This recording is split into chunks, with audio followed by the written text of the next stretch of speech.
This was the first day you were presiding over the Senate in a while. In a while. I had pneumonia. How are you feeling? I feel fine. It's going to take me maybe a little bit longer to get 100% energy, but I'm back a long way from where I was. So thanks for asking. But I will share with people that pneumonia is a real thing going around, and it's tough it's tough for every age group, from children on up. So be aware of it and do your best. Get some rest if you feel like you may have it. I wanted to ask you something that's everybody's talking about up in the Dallas-Fort Worth area this week is the sale of the Dallas Mavericks by Mark Cuban to Miriam Adelson, who, as you know, is head of the Sands Corporation, Casino Resorts International. And, you know, one of the things that Cuban has said is that he wants to build a new arena as part of a downtown casino resort. Right. And to do that, there has to be a change in the Texas Constitution. So my question to you is, do you think during the next regular legislative session there would be more support in the Texas legislature for that? You're talking about 13 months from now, Jack, after we've been here 12 months. I don't think, and I like her a lot. I've met her a number of times. She's a delightful lady. I don't think them buying the majority stake in the Dallas Mavericks impacts that other issue at all. They're two totally separate issues. Look, the people who want to build casinos in Texas have simply not been able to wrangle the votes from the members. That's how a bill is passed.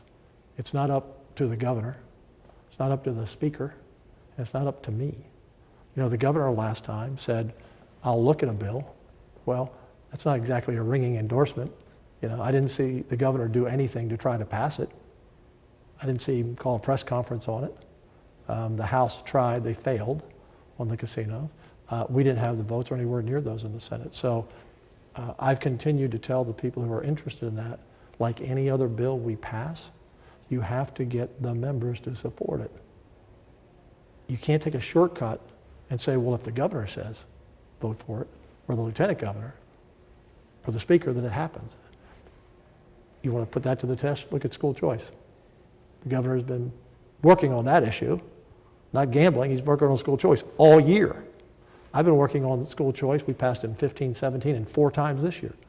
There are members in the House who said, I don't care what the governor says. I don't care what bills the Senate passes. You haven't said publicly where you stand on this. Why is that? There are lots of issues, Jack. I don't say where I stand.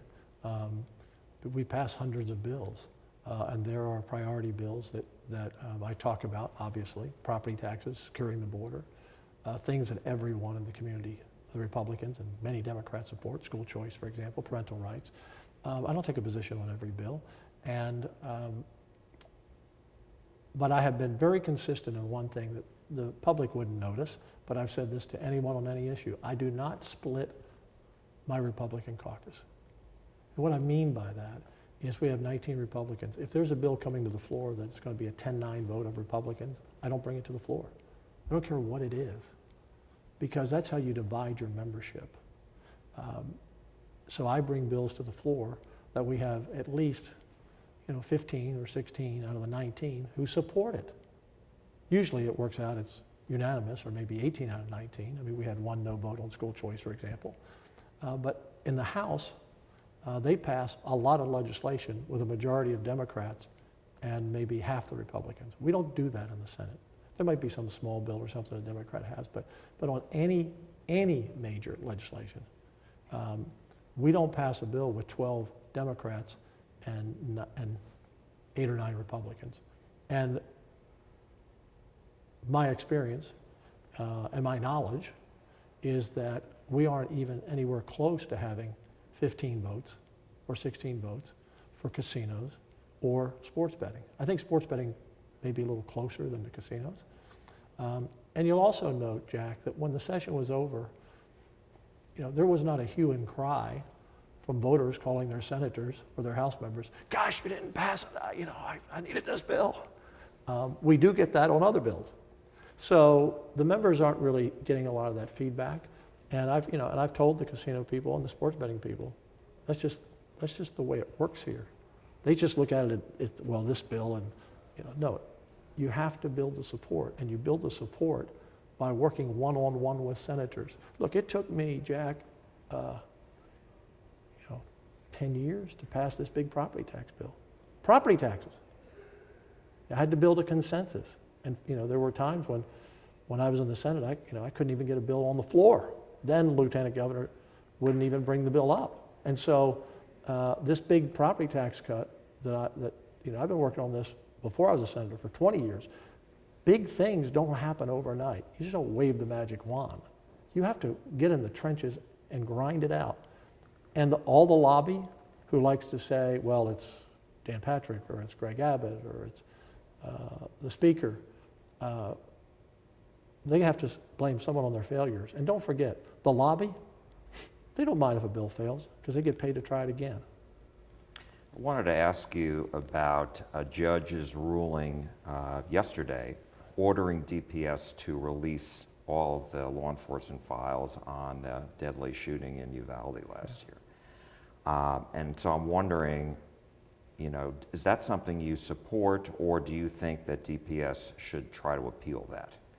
I don't know, Jack. I'm not advised. I haven't read it, haven't read the court decision if it happened just yesterday, so I'm not advised. I believe in transparency, so there are some things that you always have to, in any kind of tragedy, be sensitive to the families. Sometimes families don't want to see that. So there's that line of total transparency, which I believe in. And whether it was that shooting or another shooting or any type of horrific moment, that you kind of have to weigh that. And so I just don't know the court decision. So. You said presiding today in the Senate that you've been here 17 years and you've never been here in December. Correct. Presiding. Correct. And so I wanted to ask you about a fifth special session because everybody's wondering, do you support Governor Abbott calling a fifth special session after the House stripped taxpayer-financed education savings accounts from House Bill 1? Yeah. I think we should continue to try. I don't think it would be productive to come back now, 3 weeks before Christmas. The House over there voted against school choice. I think the best time to come back would be February 5th, 30 days before the election. That's when I would do it. Why? It would put the focus on the voters and the people they're voting for, who's for school choice and who's not. That's when I would do it. I'm not the governor, but that's when I would bring us back.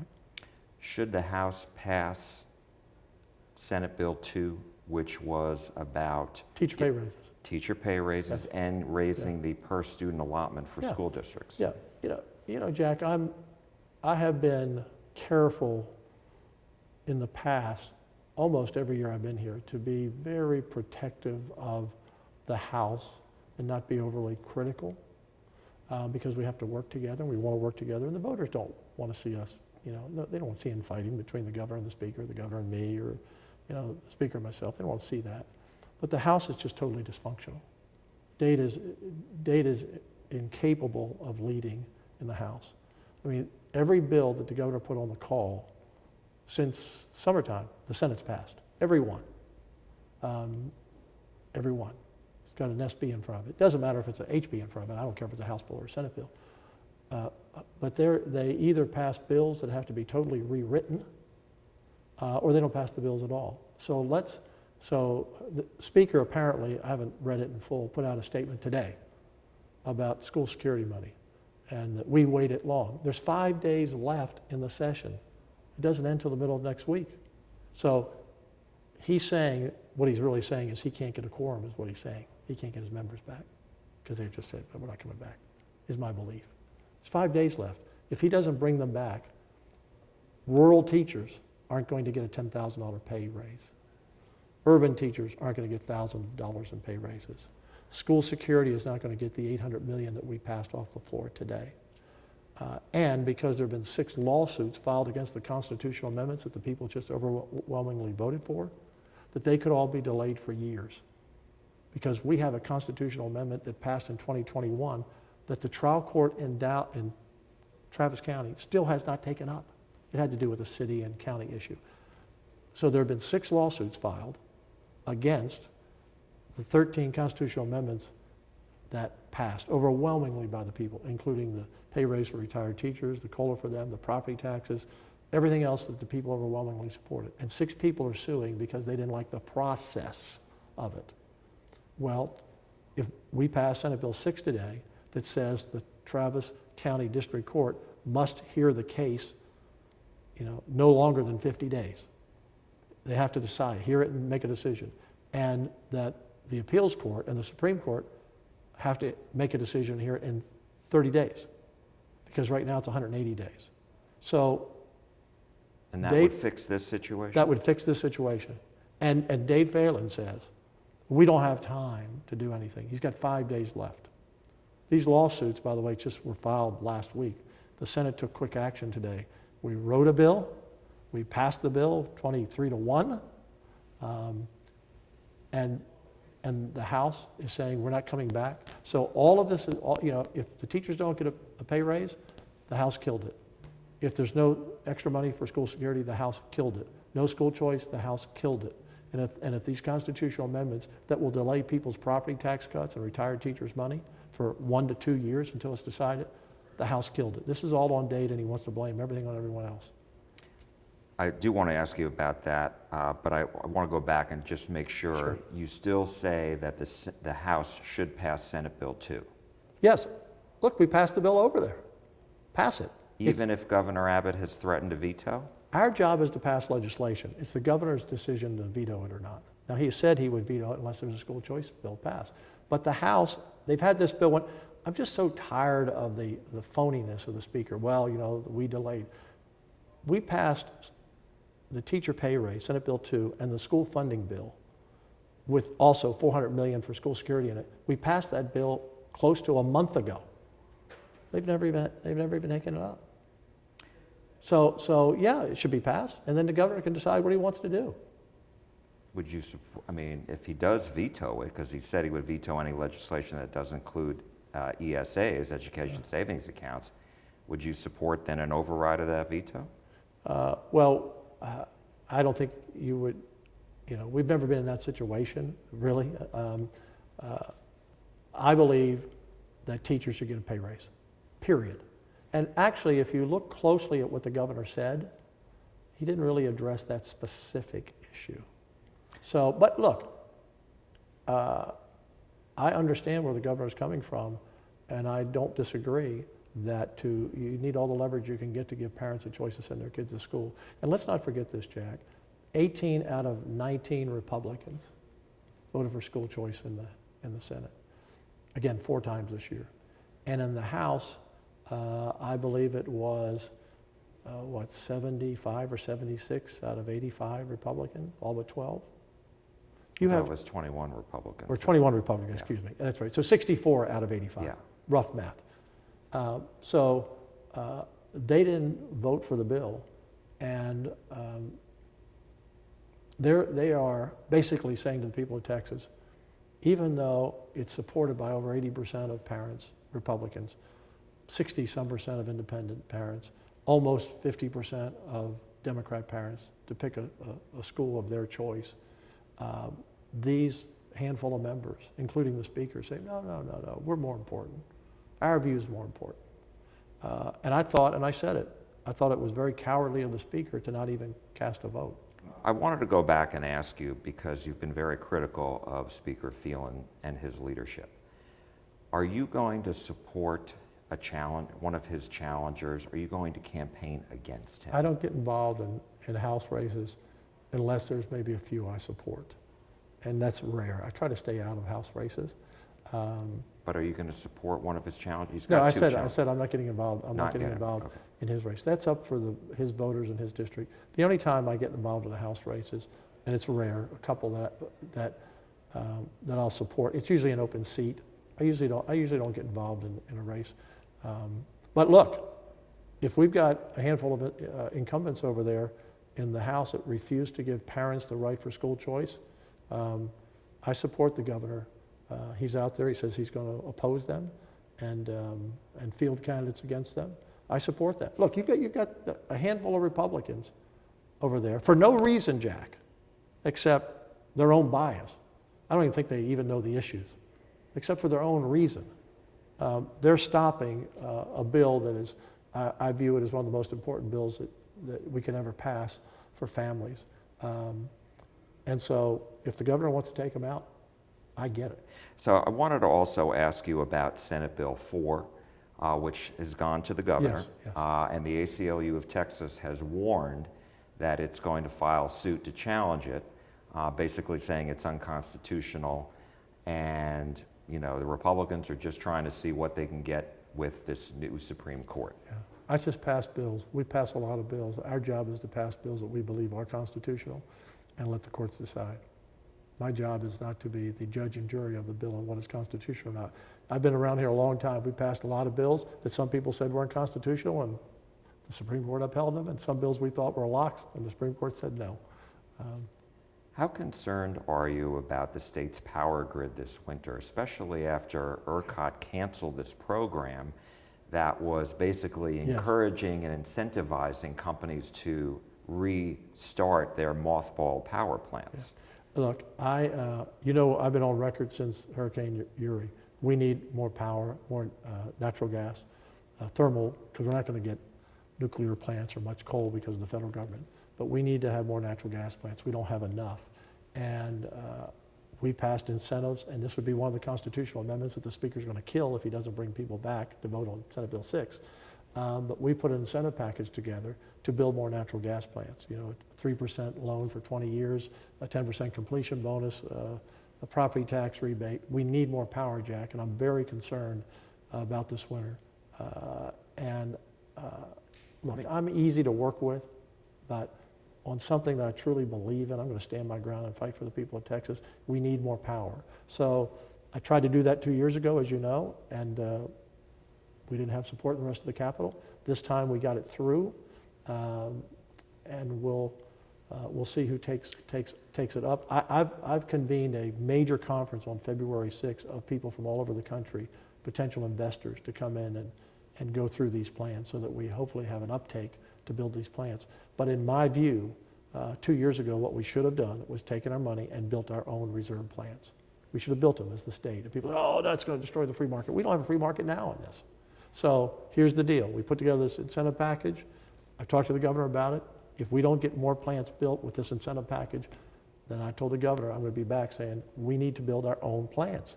We need more power, Jack. We don't have enough.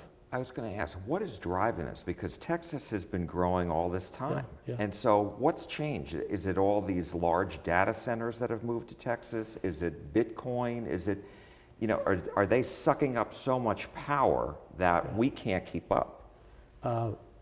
Jack, it's all of the above. We've added 11 million people here in the last 20 years. And the power, as you talked about, mining for the Bitcoin people, or just all the power, all the companies that moved here, all the factories have been built. On top of it, just the people live in their homes and need power. So it's all of the above. But the other thing that's happened, Jack, is we haven't kept up with natural gas. So in the last 10 years, we built this much of new natural gas. We built this much of renewables. I'm not against windmills and I'm not against solar, but we have about 85,000 megawatts available to us. On a really bad night in the winter or a really hot day in the summer, we get right there. Well, today, over 50% of our power comes from wind and solar. So if the wind's not blowing and the sun's not out, we don't have enough. So what happened, it was this big push on green, green, green, even in Texas. And so instead of keeping up with natural gas, you got a growing population, growing demand, and not building up the base, we call it dispatchable power, that we can depend on. We don't need the wind to be blowing or the sun to be out. And that's what we have to do. Okay. One more topic, and then this is my last question, and that was about, you recently spoke out very strongly against anti-Semitism. Yeah, yes. Including the parts of the Texas GOP. There's no room on the planet Earth, no room in America, no room in the Republican Party or the Democrat Party. I will tell you, Jack, that I think a lot of people have been stunned with the anti-Semitic rhetoric and protest all around the world. You know, I grew up, you know, born in the 50s, you know, studying World War II as a kid, and I used to ask the question, how did the world turn their back on the Jews? How did that happen? And look at the protest today of what some people are saying on our college campuses. So I have no tolerance for it at all. I thought about it. I didn't know it was going to be a big deal. I took $3 million out of my campaign and I bought bonds. And the Israeli government was so appreciative, and because they said, I think this will inspire more people to do it. I bought another $3 million for my campaign. You know, it's sitting in the bank. I invested it in Israel. I put my own money and bought bonds. I've been to Israel. I've spoken to the Knesset in the past. I feel a bond between Texas. We're the Lone Star State. They have a Lone Star on their flag. You know, they have a group I met, Jack, called the Lone Soldiers. And Lone Soldiers are Jews from all over the world that don't have any family in Israel, but they come to serve in the Army or the Reserve for 2 years. I met them from all over America, from every state. And I thought about that. It's amazing that the Jewish population will say, hey, I'm going to give up 2 years of my life and I'm going to move from Texas or Seattle or wherever it is, and I'm going to go there in my homeland and fight. And I thought about Texas. And I viewed Texas as kind of a country. But if Texas were ever in trouble, Texans from all over the country would come to Texas and fight for Texas. And so I feel a real kinship between not only our country, and the Bible is very clear about this, and those who bless Israel will be blessed. I think it's one of the reasons America has been blessed.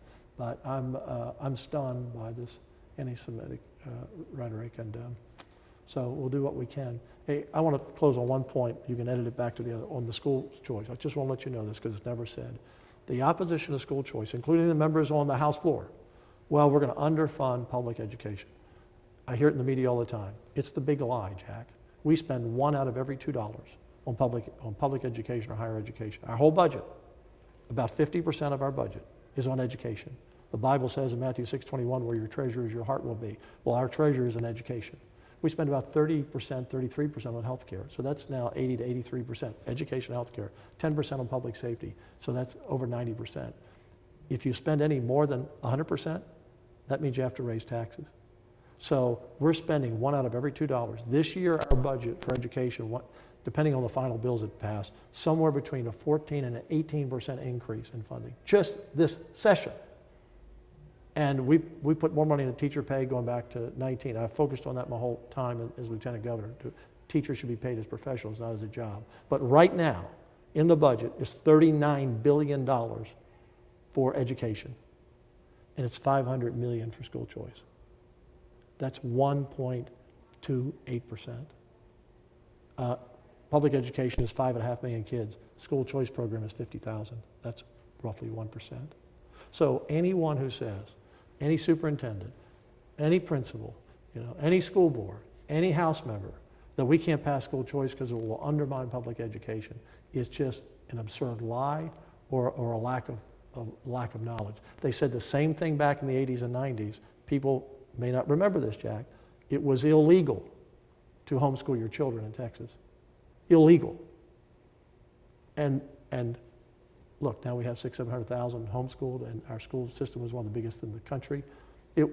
Charter schools didn't come along until the late 90s. I mean, the argument has always been, oh no, homeschool will destroy public education. Charter schools, they're all three growing. So this school choice argument about funding is a joke. So why are school districts in our area, Dallas, Plano, passing deficit budgets? I can't explain how they write their budgets. I can tell you this from some of the knowledge. We have 1,200 school districts. I don't know about every district. But a lot of them spent their money that they got during COVID, and they hired people with it, even though it was one-time money. And so the money runs out. I've seen some of the school districts, oh, I've got to lay off people. Well, you shouldn't have hired them. That money for one-time money. So a lot of this. Second thing, if you add up, do a study on this, Jack. This would be a great story for you, exclusive. Do a study of all the money that's in reserve in every school district. There's about, the last time I checked, somewhere between 12 and $14 billion in reserve by school districts. Our rainy day fund is now up to about $20 billion, but there's 12 to 14 billion in reserve. They never talk about the reserves because we demand they have it, so in case anything ever happened, they have enough money to pay the bills and pay the teachers for a certain period of time. But they now have grown that to 12 or 14 billion. The last thing I will say is HISD was taken over by the state. I talked to Mike Miles, who used to be the DISD superintendent. I asked him one day, I said, so how are you doing? He said, how are you doing, teacher? He said, oh, I don't have one vacancy. I said, what do you mean you don't have one vacancy? I said, every other school district says they have all these vacancies. He said, well, I gave them all a raise. I said, well, Well, how'd you give them a raise? We hadn't passed the bill yet. He said, I just got rid of most of the dead weight in the central building. All these people making a lot more money than teachers make doing nothing. So he cleaned house and took that money from all the department heads and people that go around and have meetings and talk to each other all day. He just got rid of them. And he put it into teachers. So he didn't have one opening, Jack, in the third largest school district in the country, I think. So we have to have superintendents that think like that. And the other thing he told me, Jack, and this will be the end of the interview, there's so much money wasted. He's told me he has 320 school buses, I think they're about 160,000 each, sitting in his parking lot unused. 320. That the last administration before he took over, they bought an extra 320 school buses. He said they've been sitting in the hot sun all summer. We didn't need them. I have plenty of school buses. But the former group said, oh, we got all this money, we got it from the government. Let's just buy some more buses. So now he's going to probably have to auction them off and other school districts are going to get a break. We have to run our school districts like a business. And you have to pay your most valuable employees, which are your teachers and not middle management people that sit around and have meetings all day. We have to make sure that they spend their money on things that are needed to educate our children. And we have a lot of great school districts and a lot of really good superintendents and CFOs. We have a lot that don't do the job. And we need to hold them accountable, just like people need to hold us accountable how we spend their money here. I'm out of time, Jack. Lieutenant Governor Dan Patrick, thank you so much for all your time today. We appreciate it. Glad you're feeling better.